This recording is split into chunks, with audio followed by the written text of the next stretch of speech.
And now I get the pleasure of introducing our guest speaker today. Are you excited? All the way from Los Gatos, California. Um, Andrew West is going to be coming up to speak in a second. Not yet. Not yet. He's been serving and leading at a church in Los Gatos for like 15 years or so in different roles in different ways. And he is in town as a result of the holidays, and so we get the benefit of having him step in and teach today. What else should I say about you? He's my brother-in-law. Full disclosure, he's my brother-in-law, and I like his hairdo and things like that. Yeah, we're going to go there. Why don't you come on up? Welcome, Andrew.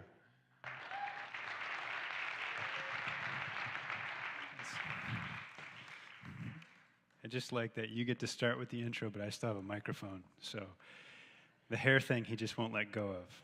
But my maintenance is much easier than his, so I just get up and go. Well, good morning. It is really good to be with you all. Like Ryan said, my name's Andrew, and this Crossroads family really feels like a second home for us. If I'm not serving at my church, it usually means that we're up here visiting, and I've got to partake in your services over the years. And it really is such a privilege for me to get to step in and just share with you this morning.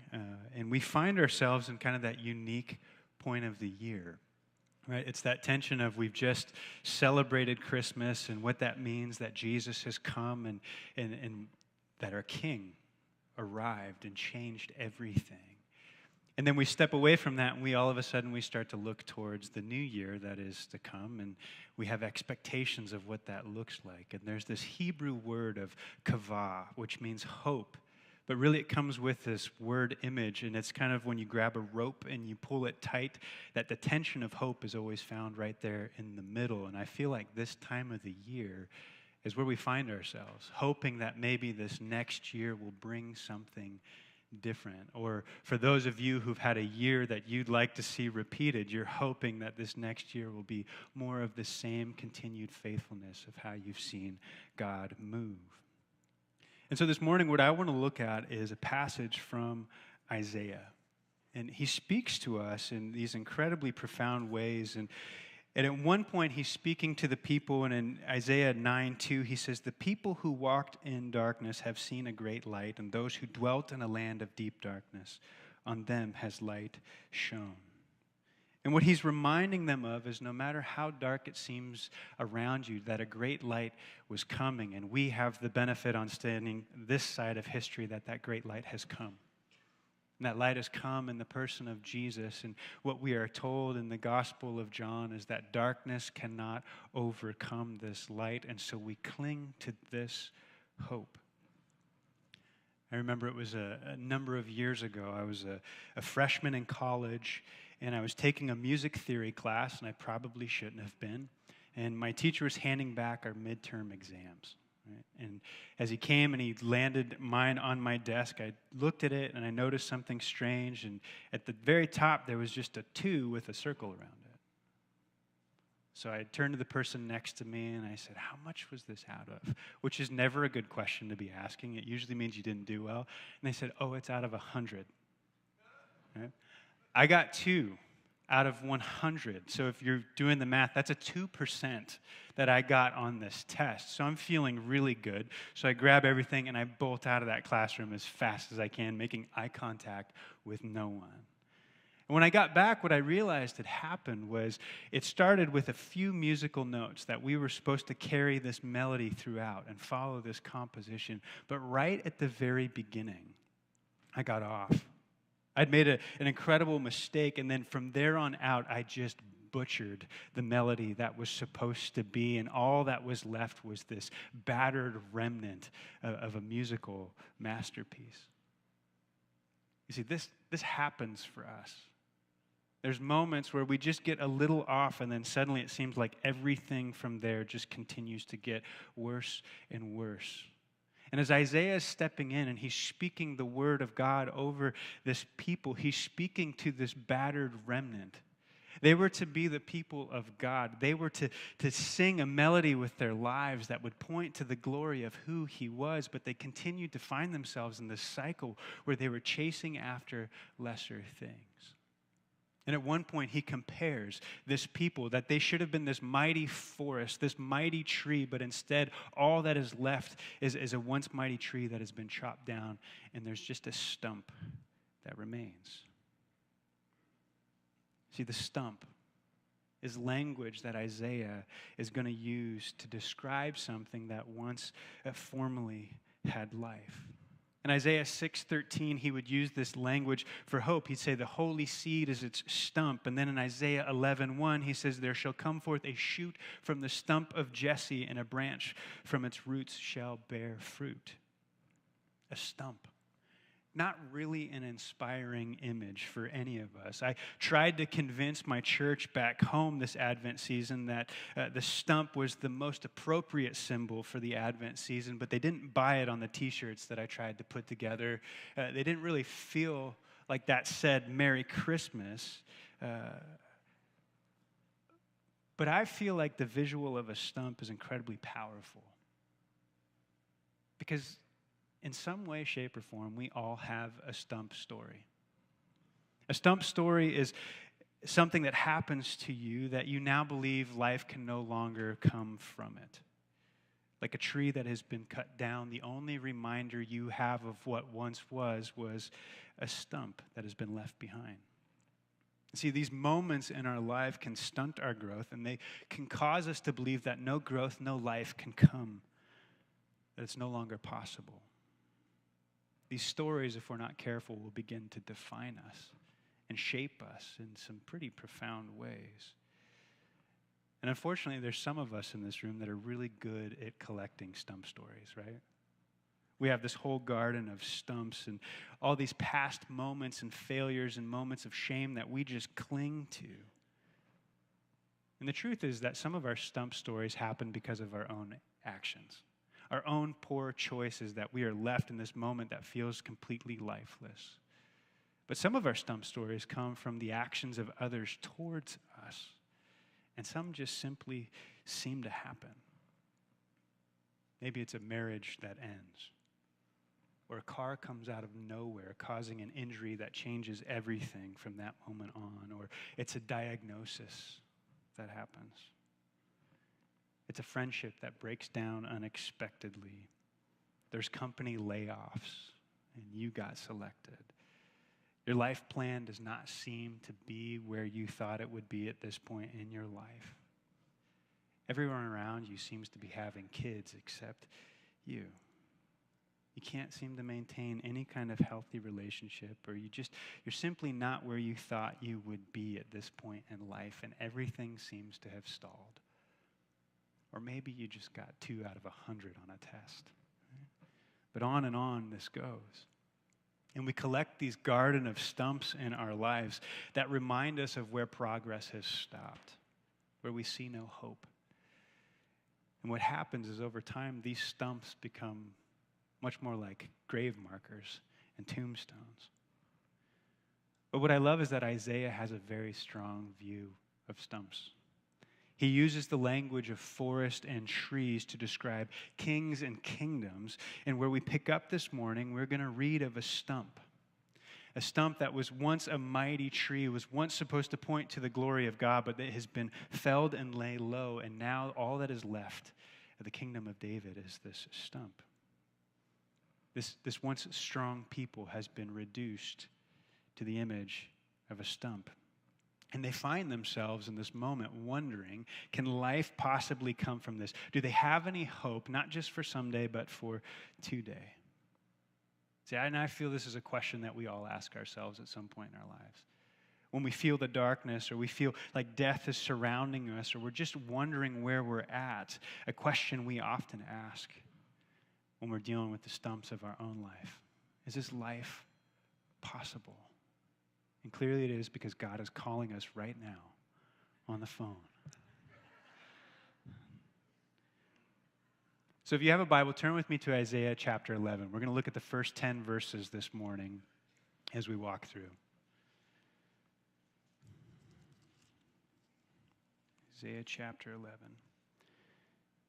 Verse 1 says this, "There shall come forth a shoot from the stump of Jesse, and a branch from his roots shall bear fruit." There shall come forth a shoot from the stump of Jesse. Jesse is the father of King David, and King David was the ideal king that was set before all other kings that they would pattern themselves after. They would look back to and say life was never as good as when David was king, and they would look forward to the future king that would come like David and set all things right. And so this shoot will come forth from the stump of Jesse, and this branch, or in the Hebrew language, it's this word netzer. This netzer will come forth, this branch will come forth, and he will bear fruit.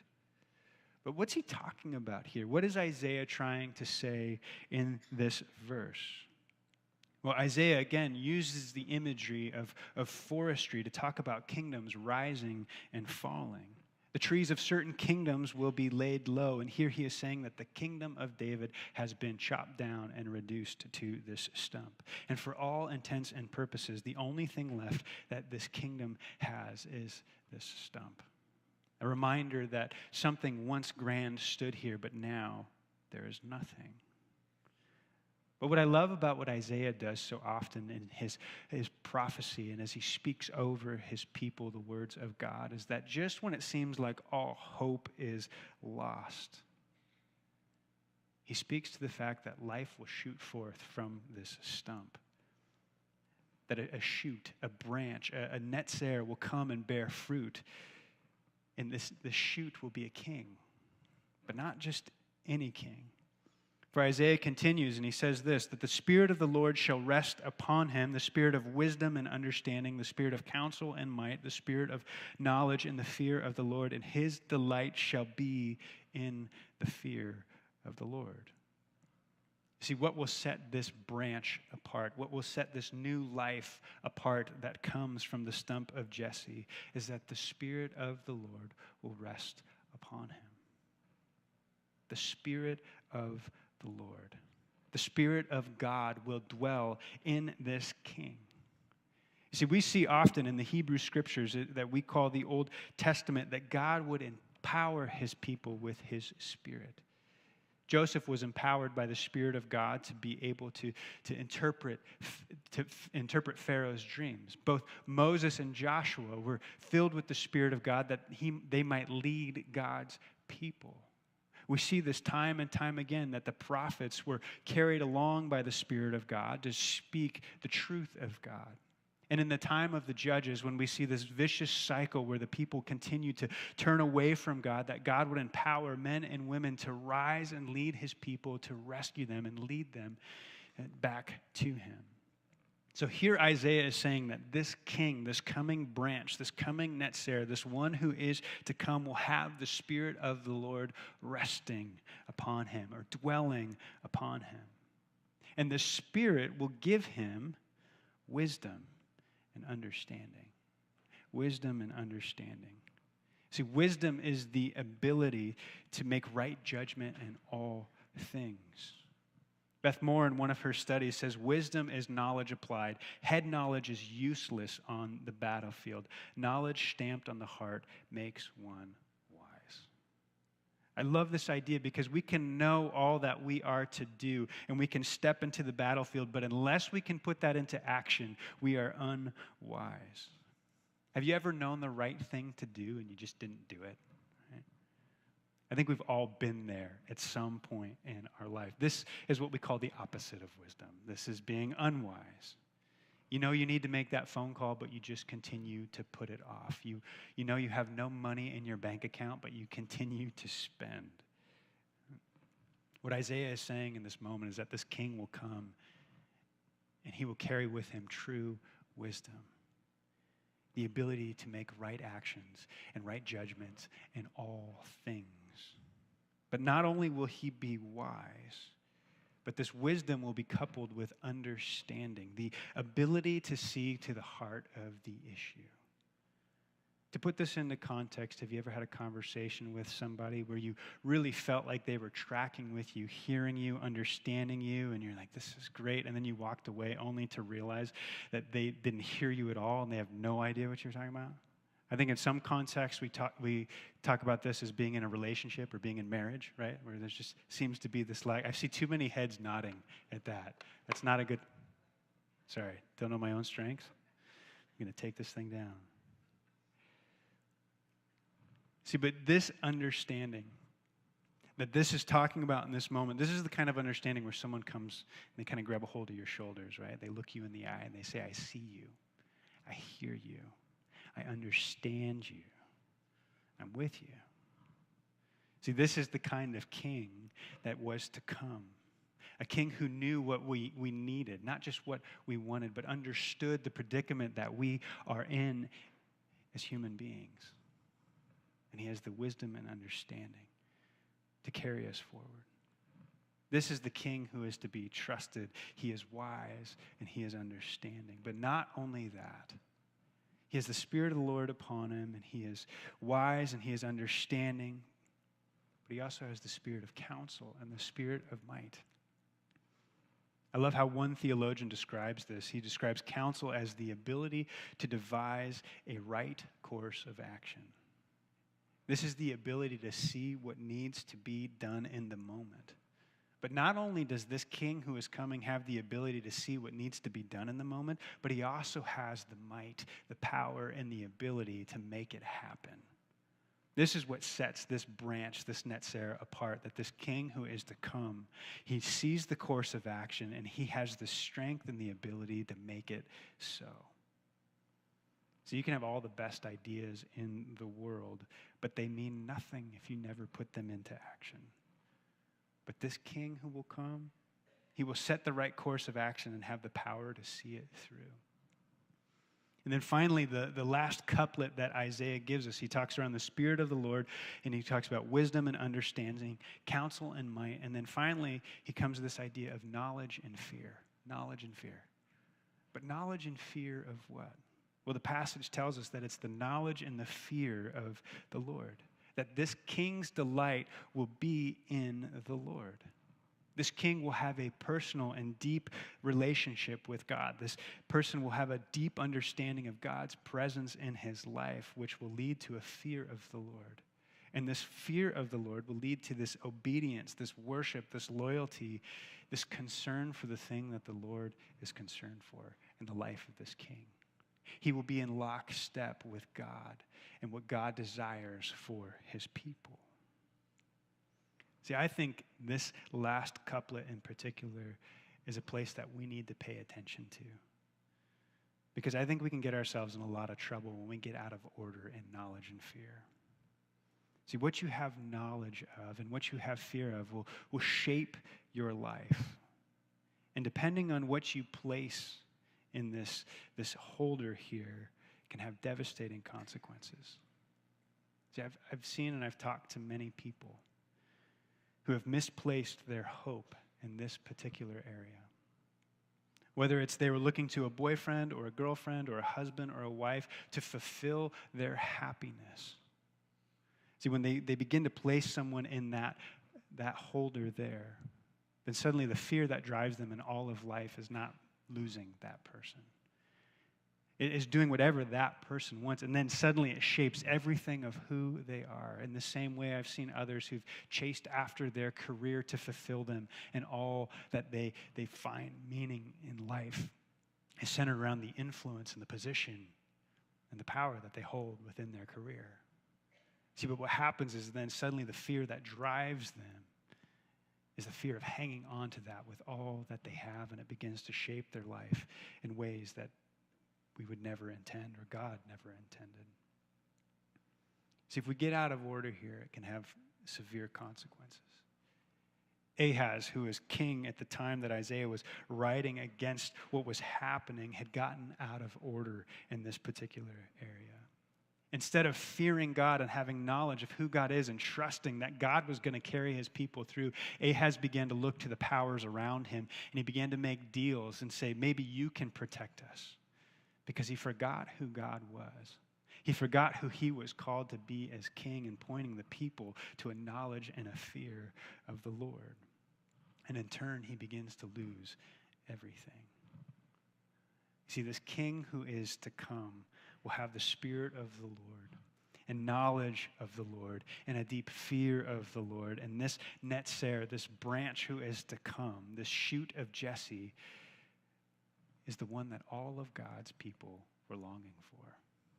And truly, it's the one that all of humanity is longing for. What I love is Isaiah says all of this comes from a stump. Something that once seemed lifeless and cut off, but life again is coming in a way that is so unexpected and so far beyond what we could ever possibly imagine. A once mighty tree had been chopped to the ground, an image of past glory, past power, past hope, an image of impotence, lifelessness, and death, and yet now it is the very image of life.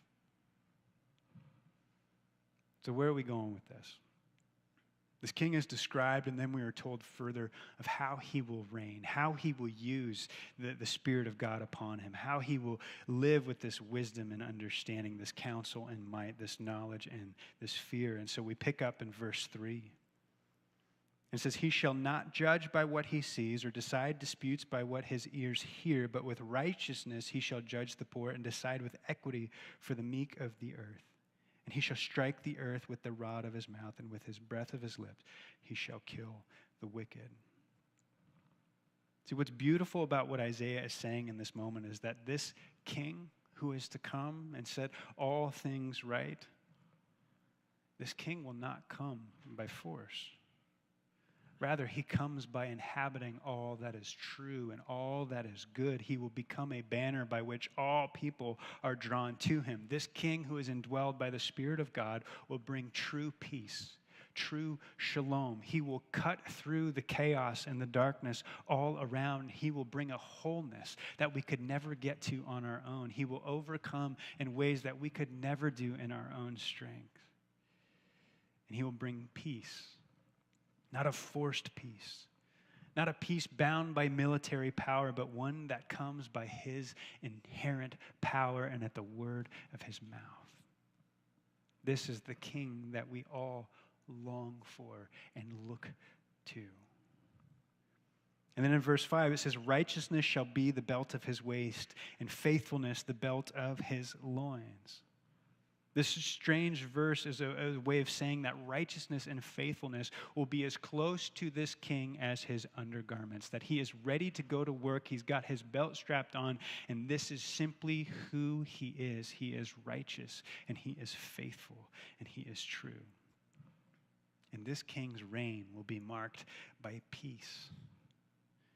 And this peace will look like what follows in verse 6, that the wolf shall dwell with the lamb, and the leopard shall lie down with the young goat, and the calf and the lion and the fattened calf together, and a little child shall lead them. The cow and the bear shall graze, their young shall lay down together, and the lion shall eat straw like the ox. The nursing child shall play over the hole of the cobra, and the weaned child shall put his hand on the adder's den.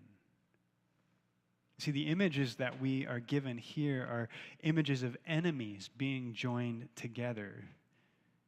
Images of danger that are no longer dangerous. There's nature that is being changed here. And I think when we read this, we often kind of cartoonize it, and it sounds really nice, and it sounds really amazing, and we think that's just a beautiful image. But it's really hard for us to truly understand this, and so I want us to try. So let's just put up an image and see how we react to this, right? Now, I want to apologize for those of you who are afraid of snakes. You might be feeling a little sweaty right now. I get that, okay? But when I look at this image, it's terrifying on so many fronts. I instantly jump to, as a father, I'm like, where is that kid's parents? What are they thinking, allowing him just to sit there and play with this snake? But what I love about this image is it does run so contrary to how we see these two things coming together, that a child should play with a snake, but this is the very image that we have in this passage. But what I also love is that what Isaiah is saying in this moment, he's saying, you see this? This is nothing. This is nothing of what this good king will bring about. So you think that's something? Imagine when real reconciliation comes about. Imagine when people are drawn together in a peace that is brought about by this good king. Imagine that instead of lines being drawn, that people are being drawn together. Imagine racial reconciliation. Imagine where once you were at odds with God because of your sin, being justified by him and being reconciled to him. Imagine the various stumps of your life where once you only saw death. Imagine life coming from them once again. And Isaiah 9 says, "They shall not hurt or destroy in all my holy mountain, for the earth shall be full of the knowledge of the Lord as the waters cover the sea." No pain, no destruction, for the earth will be full of the knowledge of the Lord. And the knowledge of the Lord will lead to the fear of the Lord. And instead of decay and destruction and death, there will be life. Real, true, and full life. But I think when we read this passage, this is also where the disconnect begins. Because we hear this, we long for this. And we say, how does this change anything? See, in Isaiah's day, he was speaking to a people in the midst of destruction, and he was pointing them to a future hope. That someday this would happen, that someday a king would come, that someday peace would be here. See, but much like them, we find ourselves surrounded by distractions and destruction and darkness and dead ends and the stumps of our lives, and we're not wondering about someday. We're wondering about today. How does this change anything here and now? How do we begin to live the truth of this out? What good does this do us? Well, what Isaiah is pointing us to and what we get to experience this side of the cross is that we can find our future hope by framing our present hope on the pattern and the life of the only one who can bring us hope. We find our future hope by framing our present hope on the pattern and the life of the only one who can bring us hope. See, Isaiah is speaking of a king. And he's speaking of this king that will come, and this king will have the Spirit of the Lord resting upon him. He will have wisdom and understanding. He will have counsel and might. He will have knowledge and fear. See, this is the good king that we want to follow. This is the good king in whose footsteps we want to pattern our life after. And what we are invited into is to follow after this king, and to allow his characteristics to become who we are as his people. That we begin to reflect his goodness. That we get to share in who he is and his counsel and his wisdom and his might and his power and his wisdom, his understanding. That we get to carry out the mission that he has called us to. See, but there's still a catch there, because we can try and do this. We can try and muster up all our moral authority that we want to and say, I'm just going to be better this year. I'm just going to make better decisions this year. And you might be able to do that for a season, but at some point you're still going to run out of strength. You're not going to be able to do that on your own, no matter how hard you try. See, but Isaiah continues to point us back that it's not by our strength that we find life.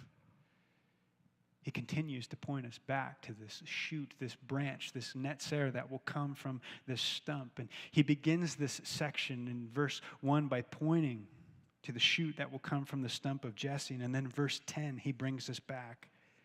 And he says that in that day, the root of Jesse, who shall stand as a signal, as a banner for the peoples. Of him shall the nations inquire, and his resting place shall be glorious. This branch, This netzer, this shoot from the root of Jesse, will come, and all peoples will be drawn to his goodness, to his power, to his might, to the peace that he can bring to each and every one of us. But here's a point I don't want us to miss. It says that his resting place shall be glorious. His resting place shall be glorious. Throughout Scripture, the resting place of God is where he would cause his presence to dwell. When the people of God were wandering in the desert, they had the tabernacle with them. And in the very middle of their camp, they would set everything up, and they would have the Ark of the Covenant and the tabernacle tent in there, and the very presence of God would dwell as a reminder that God was with them, and his glory would find rest with his people. Later, he would speak of the promised land that they would go towards and that they would come into one day. And one of the promises he gave is that when you come in there, you will find your resting place here with me, and the land where I will dwell with you. See, this idea of resting place, the resting place of God, also has another way of interpreting it. Another way of describing that word resting place. It's the word home. The resting place of God is where he makes his home, and wherever he is at rest, he is at home, and ultimately, we find our home in him.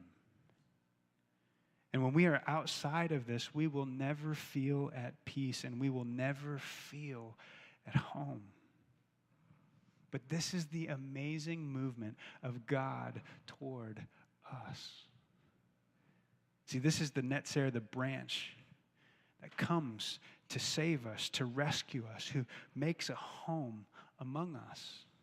This is the truth that we just celebrated at Christmas, that God, Emmanuel, would come and he would move into the neighborhood with us and take on flesh, that we ultimately would find life in him. This is the king that Isaiah promised would come.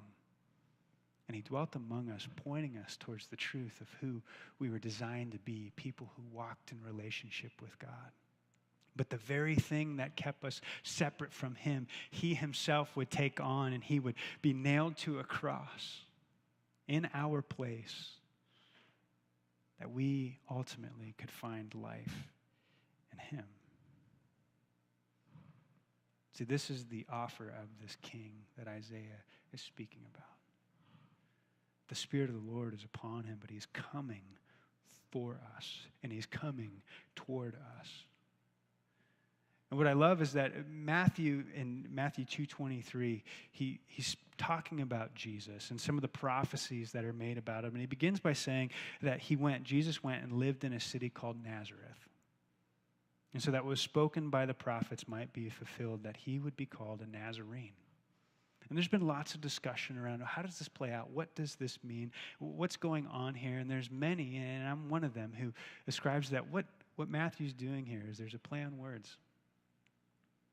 See, Jesus came from Nazareth. Or if we say it a little bit different, Jesus came from Nazareth. He came from Branchtown. For he is the true shoot and branch of Jesse that came from the stump. He is the king that came that we might have life in him.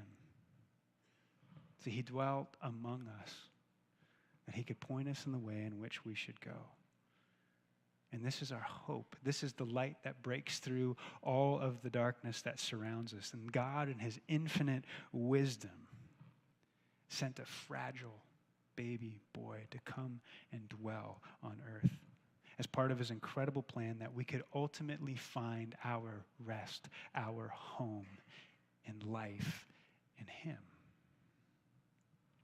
Jesus, on whom the Spirit of God rests, who walks with wisdom and understanding, counsel and might, knowledge and fear of the Lord. This Jesus who came and gave of his life entirely. It was the same Jesus that would be cut down, would be laid in a tomb for 3 days. And the stump of his life would remain there, but it could not contain him there, for death could not contain Jesus. And in 3 days later, he gloriously sprang forth, bringing life and light to all who would turn their attention to him. See, it's for through Jesus and through Jesus alone that where once there was death, life can come again. Where we only see a stump in various moments of our life, he brings forth a true and lasting hope that matters not just for someday, but it matters for today. So here's my encouragement for you as we head into a new year. Whether 2018 was a stump year for you and you just can't wait to leave it behind, or whether it was a year where you experienced the faithfulness of God in ways you could not have imagined. As we move forward, may we fix our eyes on the King who has come. May we fix our eyes on Jesus, who has made a way for us to have life where once we only deserved death. And may this year be a year where we continue to grow in our knowledge and fear of the Lord as we find our hope and as we make our home in him. Will you pray with me?